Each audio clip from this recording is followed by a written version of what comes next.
Johnson is here.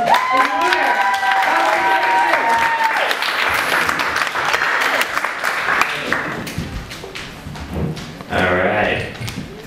Don't you guys love it when you're listening to Biggie Smalls and you have that moment where you can just totally relate? I too love it when they call me Big Papa. I just started college and I can condense everything I've learned thus far into one knock-knock joke, so. Knock-knock. Every college student's musical taste.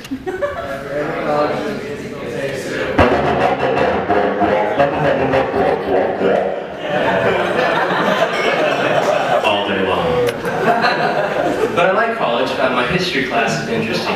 They played this phone clip between Tsar Nicholas II and his wife. And it was really interesting because at the end of the conversation he says, "All right, honey, I gotta go. Something came up." And she says, "What was it?" And then he says, "The working class." That's the only joke that went over better so far in history class than here. If I was in a wheelchair and I came to a signal that said "don't walk," I'd just keep going.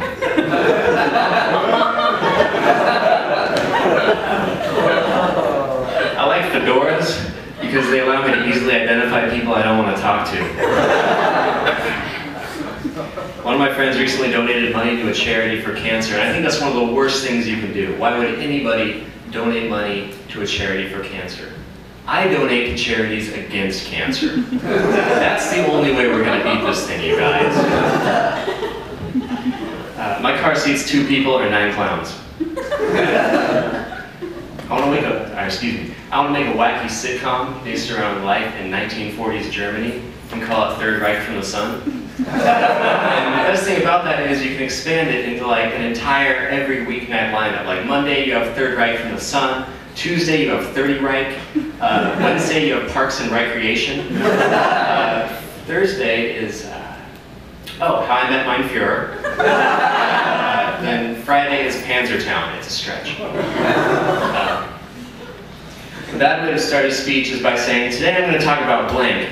But an even worse way to start a speech is by saying, "There were many upsides to the Holocaust, but..." And other side. I think one of the weirdest things that ever happened is somebody listened to the song "Grandma Got Run Over by a Reindeer" and said, "I need to make that into a movie." I know every celebrity has a few people who just obsess over them, but I find it extremely difficult to imagine a die-hard fan of Andy Dick. But it would be great if he had die-hard fans, because then Katy Perry would have the Katy Cats, and Justin Bieber would have the Believers, and Andy Dick would have the Dickheads. I was designing a flyer for a local church, and they liked it, but they made me change the font to Helvetica. Font jokes. One time I told a joke about Hiroshima. It bombed. It was like 70 years ago, you guys. They've gone past that. But there's one guy who still is really bitter. Or maybe lots.